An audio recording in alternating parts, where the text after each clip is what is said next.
then. Thank you guys for joining us for this first ever Independent Venue Week panel series. The session, The Making of SOS Fest, will begin shortly. For those of you who don't know me, I'm Cicely Nelson, Director of Special Projects at Marauder, and I've overseen Independent Venue Week since its 2018 US inception. Independent Venue Week is an annual week-long celebration of independent venues and the people who run, own, and work in them, or with them, some of whom you're about to meet. With over 140 participating venues in 80 cities across 33 states, this edition of Independent Venue Week is the biggest one yet. It is also more urgent and relevant than ever as we face potential loss of 90% of independent venues in the US. That is why Independent Venue Week is hosting an auction to benefit the NIVA Emergency Relief Fund to help those venues and promoters in the most need, which, you know, by the way, this auction ends in 24 hours. So if you've checked it out and seen anything you like in there, now is the time to place your bets. And if you still want to share it with someone, now is the time. Don't wait. I think maybe I can get Bobby to throw a link in the chat for you guys. I urge you guys to check out independentvenueweek.com for a full week of programming, which is coming to an end, but you can take a retrospective too, and an overview of these auction items that I'm talking about. Now I welcome you to the Making of SOS Fest and hand it over to our moderator, Steve Sternschein. All right, how's it going, everybody? I'm Steve, and I guess we'll just start with some introductions. Why don't we start with Ali Rivera? Hi, everybody. Thanks for having me. I work at YouTube, and I head up our live music partnerships. And as it relates to the SOS Fest, I was sort of the lead on the overall program from the YouTube side. Jamie Loeb. Hi, I'm Jamie Loeb, and I'm Vice President of Marketing for Nederlander Concerts. I started working with NIVA back in, back in April maybe. And my role in SOS Fest was I was point on marketing. I led the marketing team for the NIVA side of life. Sammy Rubin. Hi, I'm Sammy Rubin. I founded Big Room, and we were working on the production portion of the SOS Fest. We deployed a lot of our Big Room systems, which helps scale production using automation. That was our part. John Petricelli. Hi, I'm John Petricelli. I'm the founder of Bulldog Digital Media, or Bulldog DM. We're a live streaming company focused on best practices for premium content experiences. A big emphasis on music in that world. And for this project, we were largely involved in the creative and the video production for the show. In some ways, we were like the plumbing, if you will.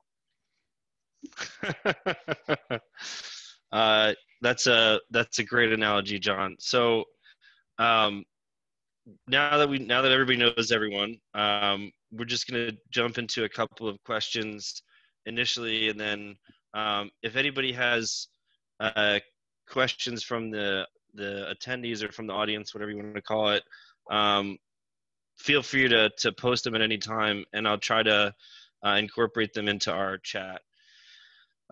So I think the best place to start is where, you know, each one of us first learned about SOS Fest or first got involved with it.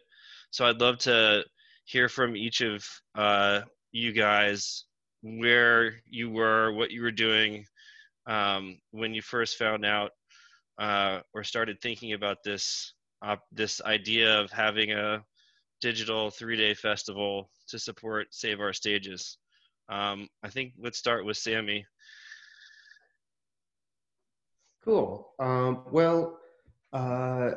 We had been working with IVW and incidentally NIVA as a result, and we were trying to figure out how we could help basically with the situation, and live streaming seemed to be the way that moving forward in this time that, you know, venues were starting to look at. So we were trying to figure out a way to help them scale those costs since it's so expensive. And we were like, well, what if we tried to get our systems into as many venues as possible and have some kind of an online festival to do it like IBW or something like that, a week long of nonstop, you know, content. That was what we had originally thought of, and we had already been working with YouTube on Post Malone and Tory Lanez, and so we just contacted them and kind of pitched them on it just to see what they thought, and immediately, you know, Lior heard, you know, and we talked to you guys about it on your end, and I think literally a day or two later, Steve, you and Lior were on the phone about it. Yeah, that was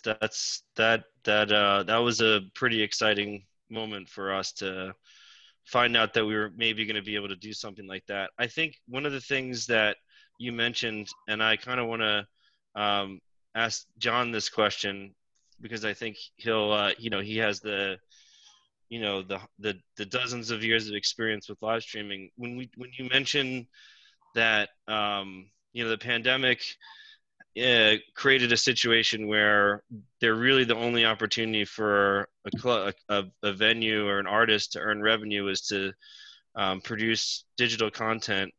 What does that look like? You said the costs were, you know, really high, right? Like, so that's kind of a good starting point for John to maybe explain to us what it typically takes to create a piece of content like SOS Fest, and how the technology that Sammy, that big room provided can impact and help with those things. So John, can you kind of maybe run through that quickly for us, and then you can tell us about how you heard about SOS Fest. Sure. You know, in any execution of a live stream, particularly, you know, music, concert, performance, festival, etc., there are, you know, 2 or 3, call it execution pillars that need to be addressed. You know, the first is the video capture, and typically that's equipment, gear, personnel, you know, people, and planning, and that's a pretty significant cost. And I think what we noticed in this execution was we could leverage this big room equipment to achieve quality and scale. And that, you know, that allows, I think, the artist community working through the NIVA rooms to get more content, create more, especially more live content, and offer it out to the world. And that's, you know, I think my industry, if I look at the live streaming industry, we really need that, especially if we're going to work with the music community and the independent venue world to achieve, you know, some, I think, a scaled content offering. And it's, you know, couldn't have been a more perfect moment for this kind of union to come together and create this, you know, this experience. And I think the output of SOS Fest is a great reflection of that. So, you know, and the other components are things like encoding and, you know, transmission and so forth, which, you know, when you can lower those costs and those barriers to entry, you can really start to get into you know, a consistent offering of content, which really is the way to go. We've seen in this space, if you can offer a cadence and some ongoing programming, you know, you're going to have a better experience with the people creating the content, the venue operators, and especially the fans and the artists as well. And so how I found out about SOS Fest is, as we got into the pandemic, we were doing a lot of virtual, you know, work, things like the New York City High School virtual graduation. And we helped one of the stars of Inside the NBA build a virtual basketball, you know, academy. And the other, you know, the important thing to us is, you know, we realized, you know, live music is suspended, but we're out actively also in the music side evangelizing. Here's what you can do. Here's some of the best practices, and cast that message out pretty far and wide. And it was one of the folks on the Spotify live team said, hey, you have to talk to Steve about what he's doing at NIVA. And I think we were on a call and you basically walked me through it and super intrigued. And then when you mentioned the partner was going to be YouTube, for me, we were in, right? Because that's the platform that gives you, I think, the highest quality audio and the highest quality video. And for something this significant, that was to us the perfect union, and we were happy to get engaged and throw all of our resources and help in any way that we could. We didn't quite know exactly what we were doing, but we knew it was going to be good, right? That's right. You nailed it. Allie, why don't you tell us about your experience? Sure. Yeah.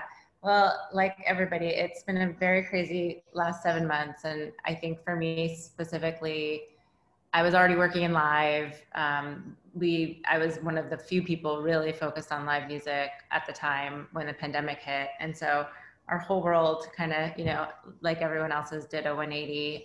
It was my job to really help get just events online, kind of best practices out to the music industry about how to live stream. So a lot of the work pre-SOS Fest really prepared me for it. We were doing events like Anheuser-Busch Music for Hope, and helping with Roots Picnic come online and do a virtual fest. And so, we were kind of in this groove of supporting events and really helping them. And it was so important to us to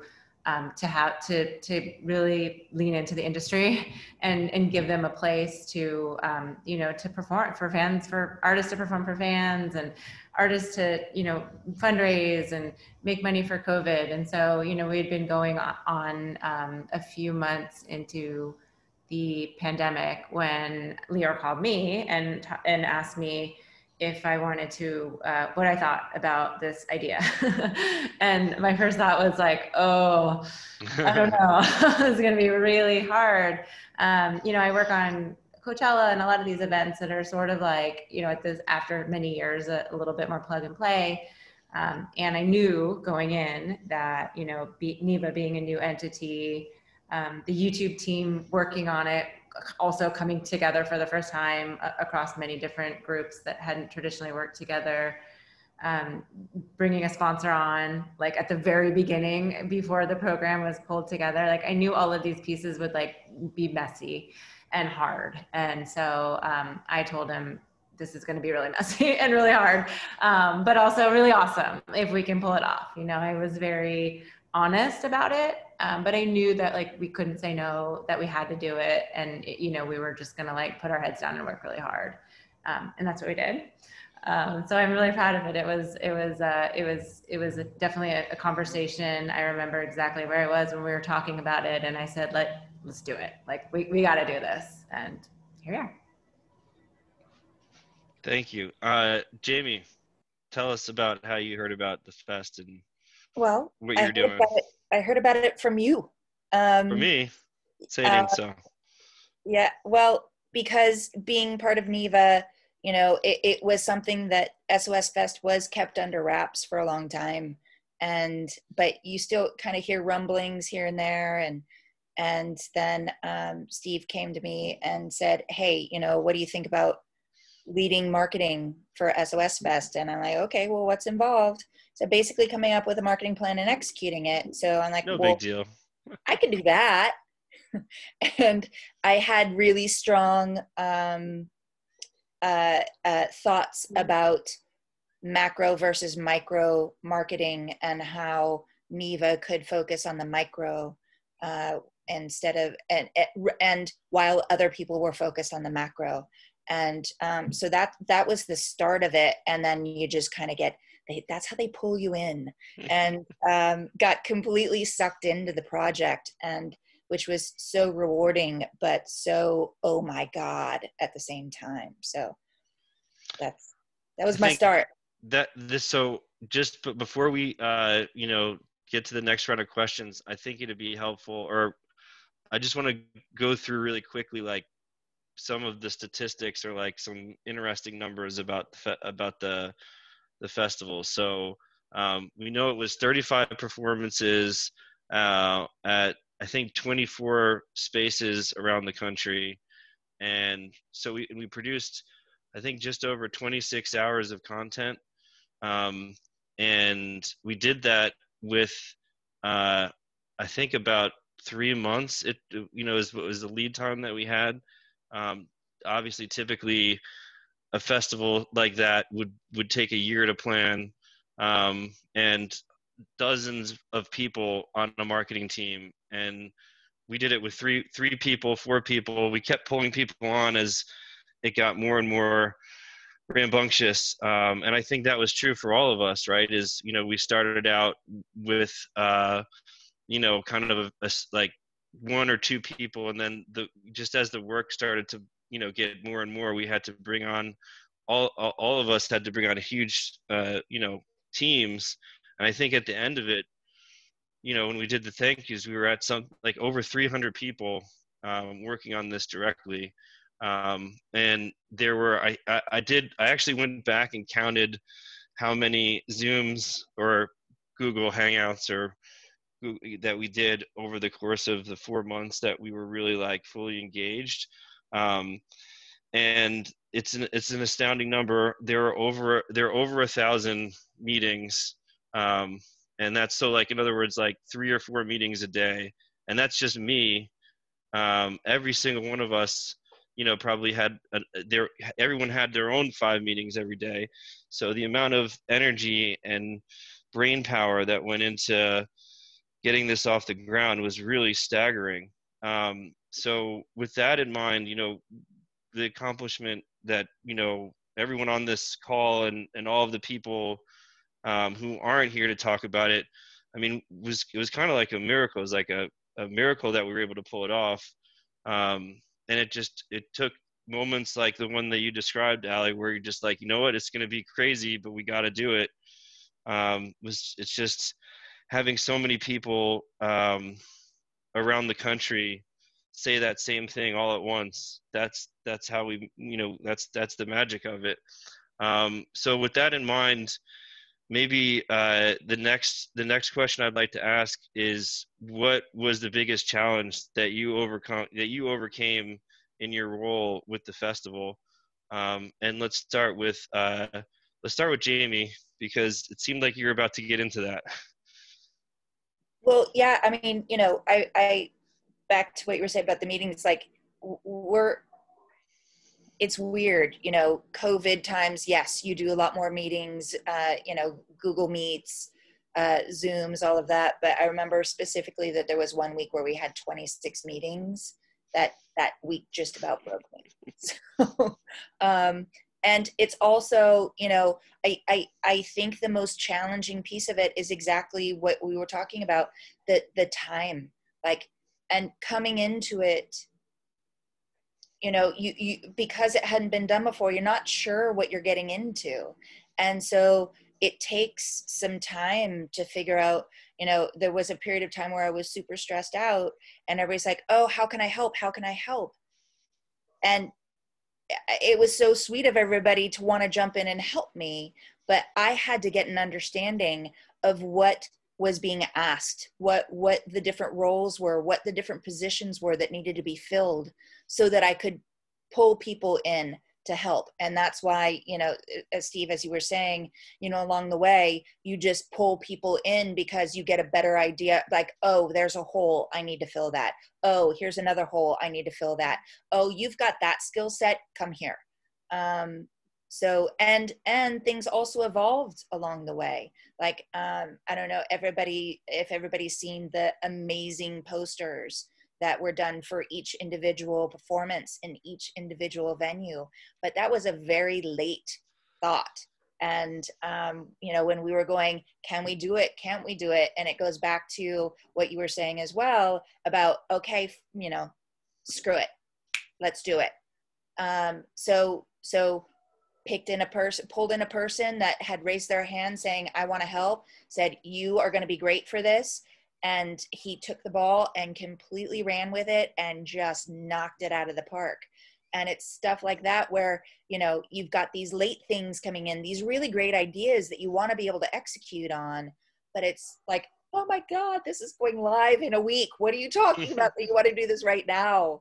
But it is a great idea. And so you come hell or high water, you find a way to execute. But the biggest challenge was the time crunch in my view. Yeah, I'd have to agree with that. Allie, what do you think? Well, first off, huge shout to the posters. Those, I agree. And if you haven't seen them, they're on the NIVA website, but they're so cool. I love them, and I want all of them. I have a couple. And they're closing tonight. They're closing tonight. Yeah. Oh, you got it. Yeah, they're so great.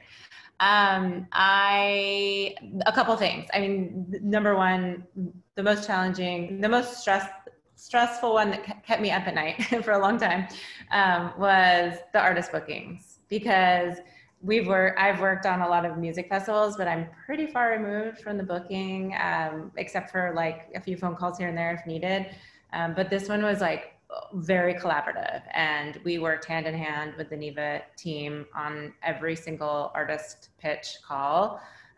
It's really hard to get, an artist. I think it is such a great cause, and for that reason, we ended up with an incredible lineup. But like Unknown Festival, not everyone was fully aware of NIVA at that point. NIVA had just come together, obviously, in March, so it was a lot of like education and a lot of learning on our side, just in terms of pitching and a new festival and trying to explain what it was. And we're paying for the artists to perform, but we're not paying them. And it's hard right now to ask an artist to do anything without being paid a lot of money, because everybody's in a hard spot. So the artist booking was challenging, I would say.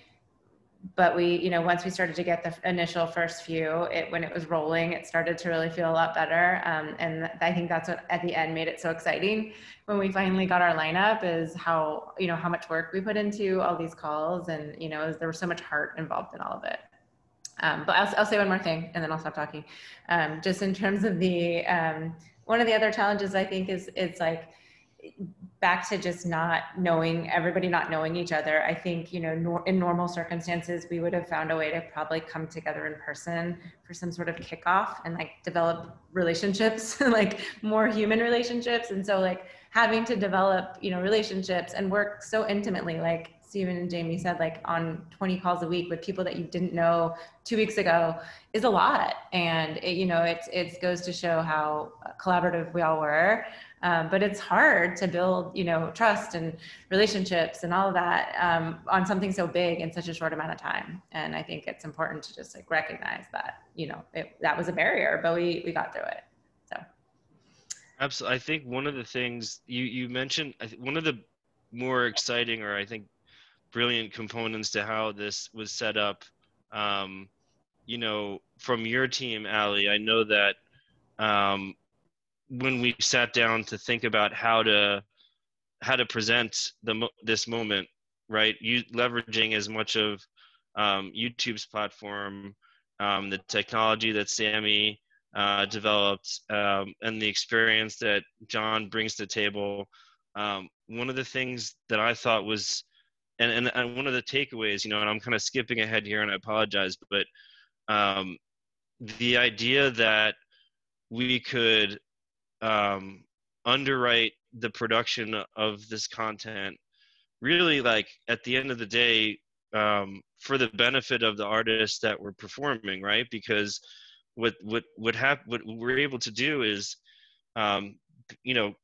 get this great content together. But then now that it's out there, every artist that participated is able to earn that advertising revenue. That's like the core of the YouTube platform. And we kind of were able to draw so much attention to it. It really, and at the same time, having a donate link, or, there's a way for us to do this and have it benefit an artist, have it benefit NIVA, and also all of the people, who are a part of creating the content. It's a great model. Yeah. And I just want to take a second to like talk about that, and maybe hear from you again about how the festival, the experience came together from your team. Yeah. Looking at all of the stuff that had happened before. Yeah, exactly. Like you said, that is a huge benefit, is having the content live on the artist channels. And traditionally with a music festival, it will live on a music festival channel, and because of some of the rights, involved in getting those VOD cleared long term. They're not usually cleared long term. They're usually cleared for a very set period of time, and they come down and then they go into a vault. And it's it's sad because it's such great content. A lot of it really doesn't really get to be enjoyed for a long time by fans. So the way that we set this one up, there were 2 simultaneous streams. There was a stream living on the artist official YouTube channel, and there was a stream, a simultaneous stream on the NIVA YouTube channel. And it allowed the NIVA channel to have just this lean back experience with Reggie Watts as a host and really integrate our sponsor. On the artist side, we streamed their individual performances on their channel, and we used a feature called Watch Next, which basically kicks you at the very end of the video into the next live stream on a different artist channel. And we've never done this execution on any music festival before. It's a pretty new feature. It worked really well, but it was also very complex because you put 35 artists and 35 live streams and all stitched together over 3 days, and then you add in the NIVA one, and there's a lot going on. So props to John and team for helping really navigate all of this with us. But the benefit there is that the content's still up, and hopefully will stay up forever. It has all of these VOD pieces. There's the full performance and all the clips, and they're all up on the artist channels, and they have the donate button.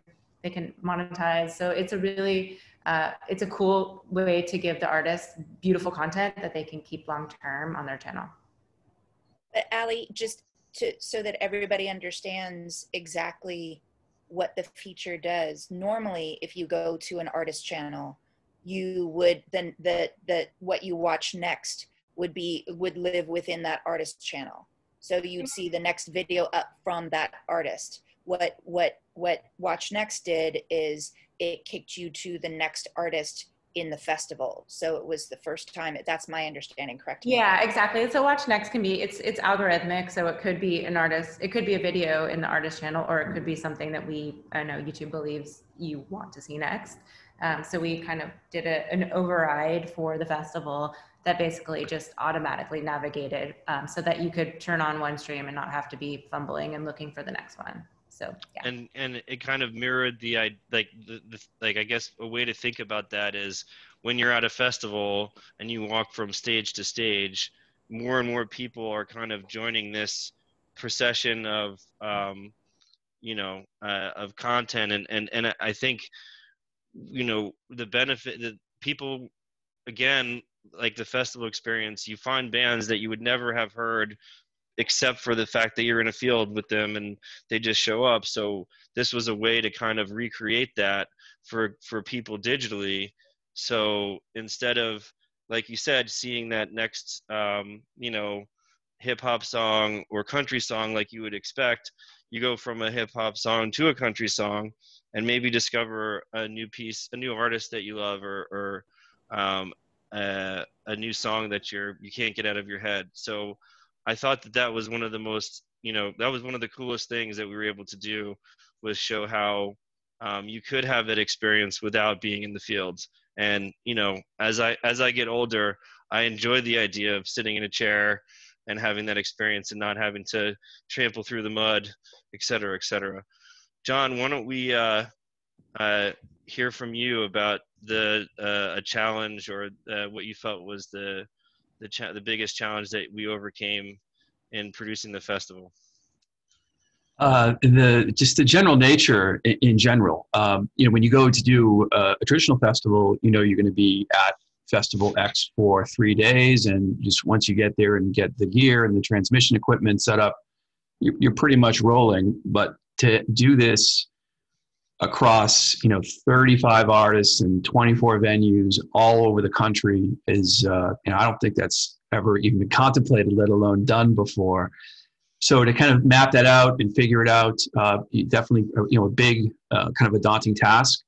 But in what we witnessed were, I think the organizations of YouTube and NIVA coming together and throwing every potential resource at this project that was I think very, unheralded. It was, and to me, I've never seen, two groups move so dynamically through all these different hoops. I mean, to align with the artists as well, where are they geographically? What venues do they want to perform in, and kind of pull this together. was just it was terrific to see that happen. And and I said, we were somewhat of the plumbing. We can't do the plumbing work unless someone's architecting and building the house up above us. So I thought that was pretty amazing to see that come together. And also kind of I think the scrappy, hustling nature of NIVA was really key to making this happen. Pulling this together and having resources available, and bringing folks who work in those venues into these shows, to help our video teams pull this together. We couldn't have created and captured without those pieces coming and being those resources being available to us. And I think in the end, we also had to bring our teams, source them, some of them geographically around the country. But I think when you tell the story of, hey, the significance and the importance of this moment, and the artists that are doing this almost of their own, they're not getting paid millions of dollars to come out here and do this. I think that also was felt by our production teams as well. And I think the finished product that people watch during the show and can access and see across YouTube is completely representative of that kind of spirit and that kind of entrepreneurial hustle, and really kind of crafting this moment to really evangelize the cause. So big, different, daunting task, and to your point, this all came together in 60 or 90 days, which we usually have 8 months to 12 months to plan a project of this stature. And by the way, to do it without we work with a brand, a big brand has all the money in the world to go ahead. Anything that they want to do, they'll finance and do. In this case, we certainly collectively that was not available to us. So again, pretty noteworthy to see this finished product that came to fruition, knowing all these moving pieces that had to be accounted for. So I'm glad that you brought up sponsorship. I'd love to hear, again, Ali, I'm going to go back to you really quick to just get a sense of how Anheuser-Busch got involved with the program, and what was going on from your side to make that happen. Yeah, I mean, I think it was a beautiful union, because Anheuser-Busch, our sponsor, our sales team had been talking to them for a long time about music programs and really creating something unique and customized, and something that was meaningful, I think, during this time. And so there had been, conversations going on with Lior and our sales team for a while, just trying to come up with what the right opportunity was. And I think in one of their meetings, this idea, after the initial call with NIVA to say, okay, I think we're going to do this, they had thrown this out, and they were like, interested. So we kind of thought, okay, here we go. We're going to build this. I think, they were very patient in knowing that we were building a new program. And it seemed like a really good fit. Incredibly patient with us. What did you say? They were very patient with us. Very patient. Yeah. And also just very collaborative. And so we were able to do, there was a lot of conversations and back and forth to work through how we were going to implement and how their brand would show up, and, a lot of back and forth with our teams, but they were so pleased with the results. And, I think they were very eloquently integrated into the stream in ways that really made sense. I saw, we screenshotted a lot of the live chats because there was just some really great comments along the way while we were watching. And there was a lot of really happy people thanking them for just stepping up and being a part of this. I thought that was really cool that they were getting recognized in that way. John, something that I've heard you speak about many times is the value of a live streaming engagement from a brand perspective, and how that's different from some of the other ways that brands engage or look to generate impressions. Do you want to talk about that for a second? Yeah, and I think the example of Bud Light Seltzer's execution and participation in this project is emblematic of that. And when we talk to brand marketers today, they have huge problems. Well, I should say 3 very noteworthy monumental challenges. One is cord cutting. I think that's well known to everybody. especially consumers under a certain age, they're just not watching traditional like television commercials. And then you have the compounded issues of, brand safety and really ad blockers, right? Traditional ads just aren't, resonating, they're not working. And in parallel, the consumer attention span globally has dropped in the last couple of years from 12 seconds down to 8 seconds. Yet when you execute, especially with music, live streamed, brought to you by a brand, especially in a YouTube environment, again, I can't emphasize this enough, where it's pristine HD video and stereo audio, that's like the perfect solution to those problems. And I think further, now brands have this opportunity to have this, 2,900 venue ecosystem with the teams that NIVA brings, and the promoters, the passion, the bookers, the people working in the venues. I think it's an interesting moment in time for brands now to focus and look at this as a real practical, pragmatic solution that delivers results. And in parallel, the ratings for the World Series are at an all-time low. I think you're seeing super low NFL ratings.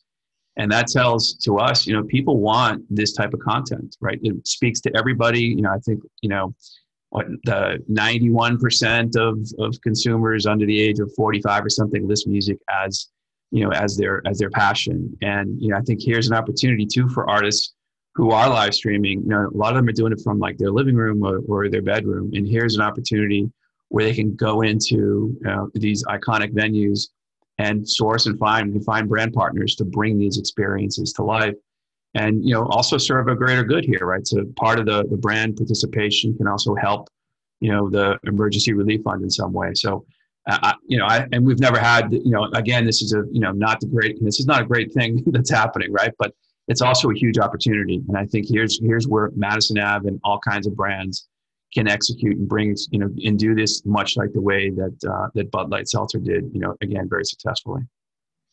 So, Sammy, I'm going to, let's talk about live versus live to tape. We were talking about challenges, and so I'm just going to kind of hand you your challenge, right? When we started this whole project, obviously your system is designed to be a true live streaming, live experience. And we kind of started out with the hope that we would be able to do that. But as we started to dive into the logistics and the safety issues, and really at the end of the day, the timing and the time that we had to put all this together, we had to make a decision to go live to tape. And your platform wasn't designed for that. So I would say that was your biggest challenge, is overcoming that. And I'd love to hear about your thoughts on that process and how you did it. Yeah, I mean, generally it sounds like the biggest challenges for everybody, this whole thing was, like Lindsay said in one of the meetings, about building the runway as you're taking off the plane. And it was, from a holistic level, that was what it was for everybody. And each person, each party was kind of making it up as they're going along a bit. So that's what we were having to do to accommodate on the tech side, also on the hardware side. At that point, all of our installations had been done by us, as from us showing up in Austin, a year ago. We had to develop a way to deploy these installations whole and ready to just be put up. We had to develop new parts of our system to be able to do these much more high touch ways of, the pre-record kind of a thing. And it was honestly great for us in a lot of ways. Because it was, feet to the fire. These are we had built our features. We had built what we needed to do what we were doing up until that point. But it wasn't until it was being used for what it really needed to be used for in the moment that we were like, build this feature, build this feature. Jeff at Bulldog was great. He was doing all the directing, and he would literally, every day he'd just be like, I need to do something like this. Can you build something so I could do a dolly shot? can you build something so I could do this? And like, we would return something to him, you know, a day or two later. And you couldn't ask for in product, you couldn't ask for a better way to work. Right. So, Director mode. There was no director mode. There's no director mode. Actually, there was going to be a director mode after that. Long story.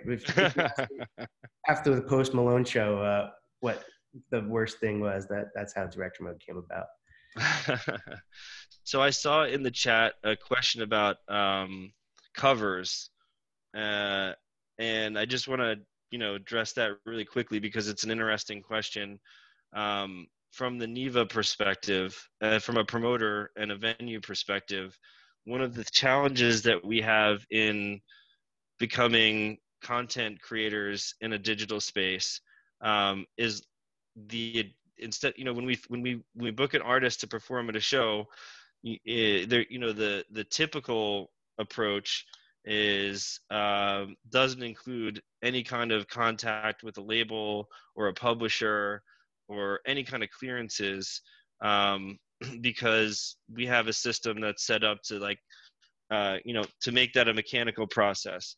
In this space, particularly in order to get the benefit of the long tail VOD on the donations for NIVA, we had to learn how to clear a ton of content really quickly. And the thing about covers, and there was actually it kind of reminds me of there was a moment, I think, when we were starting to shoot things, and our artists were kind of coming in and just performing whatever they felt like, which is typically how it goes with the show. We don't necessarily check on their set list, but I think the first stream, or the first thing that we captured, had a Beatles cover in it. And I remember just getting 8 phone calls oh shit, what are we going to do? They just played a Beatles song and we have to go and clear that song. And then if you think about, every song sometimes has 3 or 4, different writers. And the good news is that we were able to partner with Shukat Arrow, which is a legendary music law firm that handles this sort of stuff all the time. But even for them, getting through, I think, this project was a completely new experience. And it took a ton of time and energy to deal with all of those kind of issues as they came up. But again, the incredible thing is that something that typically would take months and lots of resources, we accomplished in a few weeks.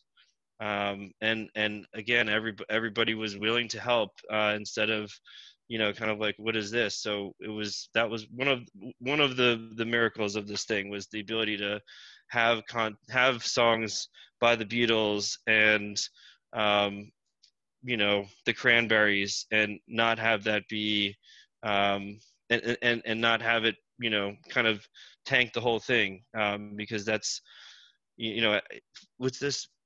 The first had Springsteen. Yes, thank you, other Steve. I appreciate that. That's correct. The first one was a Springsteen cover, not the Beatles. But I got phone calls about both of them. So before we turn this over to some questions, I just want to give everybody an opportunity to talk about a highlight of the experience. And Jamie, why don't we start with you? Well, I live in Los Angeles, and there were quite a few performances that were filmed in Los Angeles. And there are a few people who on SOS Fest who live in Los Angeles, who were getting COVID tests at the Yin Yang so that they could be around the artists. So I was able to have a couple of them over, and we were able to watch the launch of SOS Fest together. And that's something that hasn't really been able to be done up to now. So and then after we were like, woo, cheers, then we all went back to our computers and started banging out everything. So, but but so we were watching together and working together. But that actually is my favorite thing out of all of this, is the how everybody just stepped up and just nailed it. I couldn't have asked for a better team, for marketing, for reaching out to artists, for reaching out to venues, for handling the posters, for doing socials, for writing copy. Everybody was just brought their A+ game. And you know, if somebody's having a bad day, the rest of the team helps lift you up. And so it was really the camaraderie and the teamwork that was my favorite. Allie, what do you think? Well, second to that, definitely. But I think also just the feedback from the industry was so overwhelmingly positive. You know, I was sitting there and it was going live. I was getting, you know, texts and calls from, you know, some of the other producers and big festivals out there, artist teams, like just everybody was really proud of this effort. And it really, like, it just was heartwarming to see, you know, both in like the feedback that all my teams were telling me they were getting, reading the comments. Like, I don't know if you know, but like sometimes YouTube comments can be really cruel. And they were so fun to read. Like, we were just like feeling the love, reading all the comments, like even people that couldn't donate were thanking the people that were donating, and you know, cheering them on when they donated. Like, it was just like a fun, really cool thing to see that I've never seen before. So I would say just like the feeling of like stepping in and doing something that was meaningful. One of the other, when you were talking about stats, because I've been doing some recaps over here, we employed about 1,500 people as part of this project through all the different venues and crew and everyone. So, I mean, that's incredible. And I would say that along with what I just said are my highlights. I'm going to jump in and share the highlight for me. For me, it was getting to call my team at the parish and telling them, hey guys, we got it. We have a show, you know, like, just to be able to say that, you know, after 7 months of not being able to say that, oh my gosh, that was really special. And I you know, I mean, and here we are, we're gonna throw a bunch of shows now. That's the exciting thing, is that, you know, we have the tools to do this in a repeatable, scalable way. And it's leveraging the best of all of, like, the best piece of all of us. And I think that that's really special. Not, you know, like, obviously viewership, donations, all of that's important, but just having a way to make a meaningful difference with our hands and the things that we can do is so important. And it was great to have that opportunity to share that with my team. John, what about you? I think the big takeaway, kind of shining moment to me, ironically, was the last performance of the entire SOS Fest with the Lumineers. Yeah. And when I was watching this being recorded, just the comments by the band throughout the set about the importance of independent venues to them in their career. And they're performing at the Boulder Theater. And as they got to the end of the set, you know, the singer Wesley talked about, he actually had his wedding reception at this venue, and how his wife's cousin had passed out in the balcony, and the next morning, the cleaning lady that worked at the venue had to, you know, wake up the cousin and take care of them. And the big thing that I came away with, and that the band emphasized, was these venues have been families to these artists throughout their careers, and they flat out wouldn't be who they are, where they are, or had any of the success they've had without them. And I thought, you know, that was just a super compelling moment. But the fact that it ended the festival and it was the last performance was just, you know, I thought, you know, mesmerizing. And I think I said to you, Steve, I think you just have to show that performance and your work is done, right? But I just thought that was just a tremendous moment. I think it really reflected the entire, you know, ethos of SOS Fest. Absolutely. Sammy, what do you think? I'm going to give you two, and I'll make them quick. The first was the Dave Matthews performance, which was our last one recorded. And something about the performance was like he nailed it so hard, and it felt to me like the pinnacle of what the festival was. Like something about his performance, something about his presence, and what he was saying. Just it was a really emotional moment, emotional thing to watch. The other thing is kind of taking off from what you were talking about venue workers, being able to. The most satisfying, hands down, thing was working with the venue workers, onboarding them, getting to know them through to when their shows were happening, and watching them back to work and enjoying it, and getting to see these artists in their venues again. That was really special. Yeah. Before we before we open it up for questions, I just want to really I think probably Allie, why don't you tell us what you think the future holds? What's happening next? Now that we've pulled this thing off, where are we going? We're going into the Apollo tonight for Busta Rhymes. Hey. No, we're launching a YouTube music night series in all of these different venues that we wired for live with Sammy and the Big Room team. We used to have a program, actually, our YouTube music nights that took place at our spaces in New York, and they're closed. And we thought this is the perfect way to pick them back up again and support NIVA and further fundraise and really create some incredible content. So yeah, we are kicking off tonight with Busta Rhymes. Please go set your reminders. It's live on his channel, and we'll be doing them through the rest of the year in different places. We're excited to sort of keep the drumbeat alive. We didn't want this to be one moment in time and then nothing else. We really wanted to create this long partnership, and so this is the next phase of our partnership, and we're excited about it. Me too. All right, let's take some questions. I think there's one here from Glenn Booth. Steve, What's just that? really quickly. Yeah. I should say my absolute favorite moment was that it fucking worked. It worked. We put so much blood, sweat, and tears into this. Everybody did. Artists, venues, us, the team, NIVA, YouTube, and it worked. Swish. Thank you. That is very true. There were some moments when we were on the runway, but the plane wasn't fully off the ground, and we pulled it off. Glenn, hey Glenn. Glenn asked if there were any artists that wanted to perform that could not be done logistically. So the answer is resounding yes. There were a ton of artists that wanted to perform, but we couldn't figure it out for a number of reasons. The most common one being they're in different places.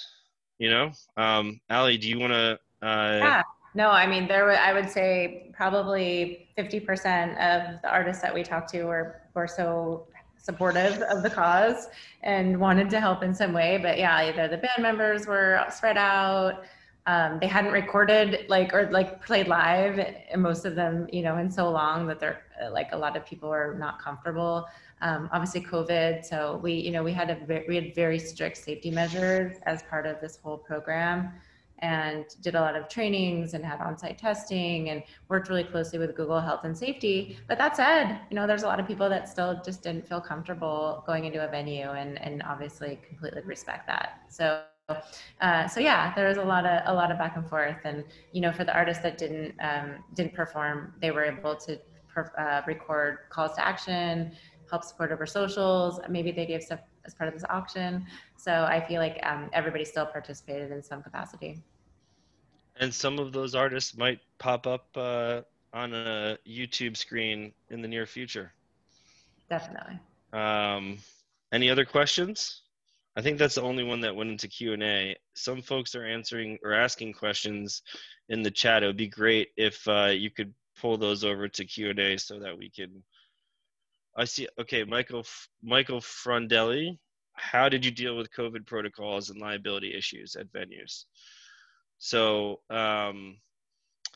I think probably John would be the best to answer on the COVID protocols, since his team was the closest to them. But as a preface, as Ali mentioned, NIVA has a reopening committee, a task force that was set up to evaluate and synthesize all of the different information, credible information about the pandemic, and to try to help our members understand what they would need to do in order to get back open and be safe. And so that team, which is led by Laura Wilson and Curtis Monroe, worked directly and closely with a bunch of different Google safety teams. I think there were like 5 different teams from your end that we all sat down and went through all of the different criteria. We looked at what was happening in the NBA and what people were doing for film and television shoots, and we crafted kind of a master safety plan, and then spent a ton of time working with each venue to develop a specific safety plan for that venue. And then again, another set of plans specifically for the artist and the team that was coming in. John, do you want to talk a little bit about how that went from your perspective? Yeah, first, you guys are, NIVA and you guys are too modest, right? So you gave us, complete comfort for our crews to go in, get rapid testing, and also be quarantined for the hours required leading up to the shows. And it was across the country that those policies and those standards and those safeties were implemented, and it was very comfortable for us to go in and film these shows. We were operating under these protocols, and it was really due to your collaborative work where. And again, too, I'm the same way for the bands too, right? Complete safety across every single venue that we worked in, no matter where we were in the country, no matter what the scope of the performance was and how long we had to film. It was just first class and completely safe and secure, and everyone felt comfortable going in there and making these shows come to life. That's a very good. That's a excellent kind of, like, I think it's funny because we should mention there's a company that we worked with that's actually was founded by a group of promoters called Easy Testing, and those folks worked a miracle as well, getting rapid testing antigen machines to locations all over the country, sometimes in less than 3 or 4 days notice. They were able to, deploy and set up and test, really quickly. I think it's worth mentioning that they did a great job with that. In terms of liability, we actually crafted a very specific policy with our partners at Plexus Group, for the festival, to make sure that we had, so their artists have their touring coverage. NIVA had a blanket policy, and then the venues had their policies. So 3 layers of coverage on that. I think we have time maybe for one more question, or actually, you know what? I think we're at 1 minute, so I'll just wrap it up here and just say a great big thank you so much to everyone on the Zoom and the 1,500 zillion billion people who were part of making this thing happen. Thank you. And I can't wait to talk more about the next set of stuff that we produce and what's next for NIVA and for Save Our Stages and for Independent Venue Week. Thank you so much. Thank you everyone for joining. Especially thank you for our moderator, for leading us through this conversation. Thank you to every one of these amazing panelists for giving their time, not just to this session, but a lot of time over the past 2 to 3 months to really pull off something, another thing unprecedented, new buzzword, right? Let me also use this opportunity to thank every single venue, artist, speaker, and auction donor that have been part of this event. And a special thank you to our partners, Eventbrite, Big Room, Sammy being from Big Room, you just met him, Ascent Insurance Brokerates, and School of Rock. You can join us shortly for a BBC Introducing Live session, Keeping Live Alive, that features Independent Venue Week's founder, Sybil Bell. And at 3 p.m. Eastern Time, NIVA presents Live Off the Road 2020 from the artist's perspective. And see it, like, kudos to you, because if everybody doesn't know it, this is one of the hardest working women in rock and roll. So thank you for everything that you do. Thank you. That's very Thank sweet. you. Thanks so much. That was fun. Talk soon, everyone.